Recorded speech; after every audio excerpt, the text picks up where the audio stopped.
Bonsoir chers amis, merci d'être fidèles sur ma page Facebook Évangéliste Paul Tatso officiel et bienvenue à ce nouveau numéro de notre série consacrée à la prière. Comme le Seigneur nous a enseigné, je voudrais que nous puissions revenir immédiatement dans la parole de Dieu pour lire cette prière que le Seigneur a enseignée aux disciples dans Matthieu chapitre 6 du verset 9 au verset 13. Voici donc comment vous devez prier. Notre Père qui est aux cieux, que ton nom soit sanctifié, que ton règne vienne, que ta volonté soit faite sur la terre comme au ciel. Donne-nous aujourd'hui notre pain quotidien. Pardonne-nous nos offenses, comme nous aussi nous pardonnons à ceux qui nous ont offensés. Ne nous induis pas en tentation, mais délivre-nous du malin, car c'est à toi qu'appartiennent dans tous les siècles le règne, la puissance et la gloire. Amen. Voilà. Nous avons, dans le thème de jeu, dit que la prière est un dialogue entre un être humain et son créateur, et le Dieu créateur du ciel et de la terre. Et que prier était une façon d'inviter le Dieu Tout-Puissant qui a toutes les possibilités, qui est omniscient, omnipotent, omniprésent, qui est capable de rendre ce qui est impossible à l'homme possible. Voilà les raisons pour lesquelles nous devons invoquer Dieu, parce que celui qui a tout créé, il maîtrise le mécanisme de toutes choses. Et il est celui qui agit dans le surnaturel. Il est celui qui agit là où l'homme est dépassé, là où l'homme est déprimé. Dieu est capable de restaurer la paix, la joie. Voilà pourquoi chaque être humain a besoin de celui qui est tout-puissant, du créateur du ciel et de la terre. Le premier point de cette prière dit « Notre Père qui est aux cieux ». Voilà. Donc, c'est le Seigneur Jésus qui enseigne ses disciples. Il dit « Notre Père qui est aux cieux ». Jésus, par là, veut nous faire comprendre que celui qui se met à genoux pour invoquer le Dieu créateur du ciel et de la terre doit s'assurer qu'il soit devenu un enfant de Dieu. Parce que, croyez-moi, comme nous avons vu, nous ne sommes pas tous des enfants de Dieu. Désolé. Nous ne sommes pas tous des enfants de Dieu. Parce que le péché, qui est une abomination devant Dieu, a séparé l'être humain de son créateur depuis le jardin d'Éden.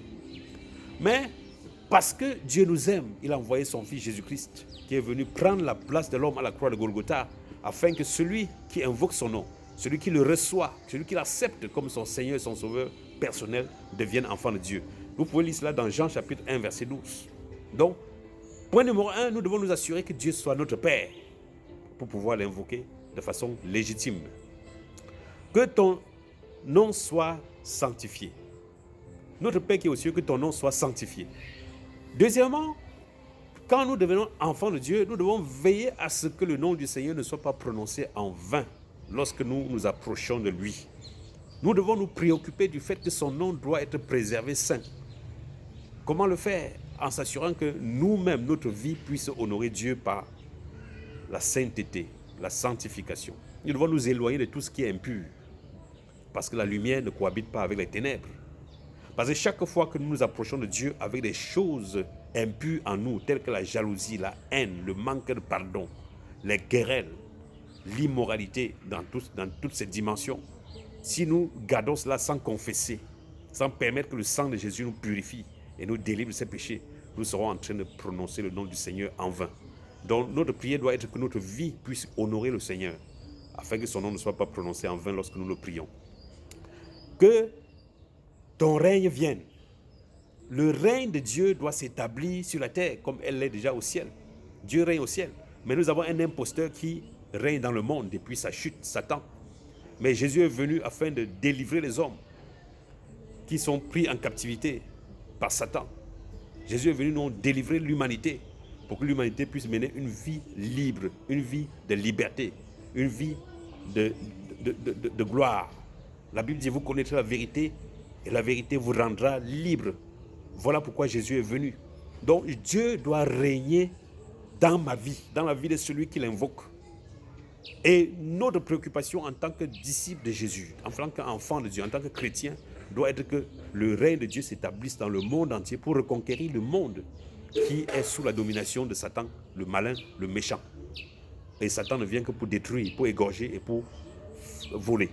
Mais Jésus est venu pour délivrer, pour restaurer la paix, pour restaurer l'amour entre les hommes, pour restaurer la joie de vivre, pour restaurer l'entente.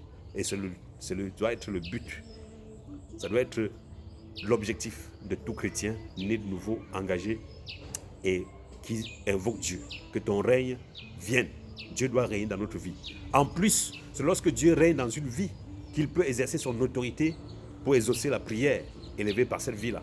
Parce que prier aussi, c'est demander à Dieu d'agir dans notre vie. Et Dieu ne peut pas agir dans une vie dont il n'a pas le contrôle. Donc nous devons nous assurer que notre vie soit contrôlée par Dieu lui-même. C'est-à-dire nous débarrasser de toute autre chose qui n'honore pas Dieu et laisser que le règne de Dieu se manifeste dans notre vie. Et le point aujourd'hui, c'est que ta volonté soit faite sur la terre comme elle est faite au ciel. Ça, c'est un point très important. Nous prions parfois, nous n'obtenons pas les résultats parce que nous voulons imposer notre volonté à nous, à Dieu. Une chose que nous devons comprendre, c'est que Dieu est bon. Par nature, Dieu est bon. Par nature, Dieu nous aime.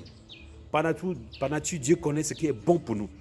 C'est Dieu qui a créé l'humanité. Il connaît ce qui est bien pour l'humanité, pour l'homme. Et rechercher la volonté de Dieu, c'est rechercher le bonheur. Ça, c'est le secret. Si nous pouvons avoir la foi, parce que rechercher la volonté de Dieu, c'est aussi un acte de foi. Si nous pouvons avoir la foi et laisser que la volonté de Dieu s'exerce sur notre vie, sur nos affaires, sur nos études, sur nos familles, sur les choix que nous avons à faire, nous serons vraiment heureux. Vous qui écoutez, vous qui suivez cette vidéo, il se peut que vous soyez à un carrefour où vous devez prendre des décisions importantes. Laissez-moi vous dire que la meilleure des décisions que l'être humain puisse prendre est celle qui correspond à la volonté de Dieu. Donc c'est l'une des prières les plus importantes que chaque être humain conscient de l'objectif du succès doit faire. Prier que la volonté de Dieu soit faite sur la terre, dans notre vie. Parce que, croyez-moi, si la volonté de Dieu est faite dans notre pays sera en paix. Il n'y aura pas de guerre, il n'y aura pas de querelle, il n'y aura pas de haine. Parce que chaque personne sera soumise à la volonté de Dieu. La volonté de Dieu, c'est que tous les hommes soient sauvés, que tous les hommes soient heureux, que tous les hommes vivent en paix, que tous les hommes soient en santé, que tous les hommes soient en sécurité. Quoi de plus normal que de mettre ses genoux par terre et de prier que la volonté de Dieu soit faite sur la terre comme elle est faite au ciel, afin que l'ennemi soit repoussé très loin, afin que le méchant soit repoussé très loin. Si nous nous engageons tous, en tant qu'êtres humains, à prier que la volonté de Dieu soit faite dans notre pays, dans notre entreprise, dans nos familles, dans notre vie, dans tous les domaines de notre vie, nous verrons que le bonheur va s'installer et chacun sera heureux. Seigneur, que ta volonté soit faite dans ma vie comme elle est faite au ciel. Que ta volonté soit faite dans notre pays comme elle est faite au ciel. Voilà la clé du succès. Chers amis, merci d'avoir écouté ce numéro. Ma prière, c'est que vous deveniez effectivement des enfants de Dieu en recevant Jésus comme votre Seigneur et Sauveur personnel. Ma prière, c'est que vous puissiez mener une vie qui sanctifie le nom de Jésus. Ma prière, c'est que Dieu puisse régner dans notre vie, dans nos vies, dans votre vie, dans ma vie, dans notre pays. Ma prière, c'est que la volonté de Dieu soit faite dans nos vies, que la volonté de Dieu soit faite dans notre pays, dans le monde, comme elle est faite au ciel. Et croyez-moi, le nom du Seigneur sera glorifié et nous serons heureux. Père Tout-Puissant, merci pour ces moments. Merci pour tous ceux et celles qui ont suivi cette vidéo. Que ta grâce, ta faveur, ta volonté s'exercent dans leur vie au nom puissant de Jésus. Amen. Rendez-vous à la prochaine vidéo qui sera consacrée à la requête, la première requête nous concernant proprement dit. Donne-nous aujourd'hui notre pain de ce jour. Que le Seigneur vous bénisse.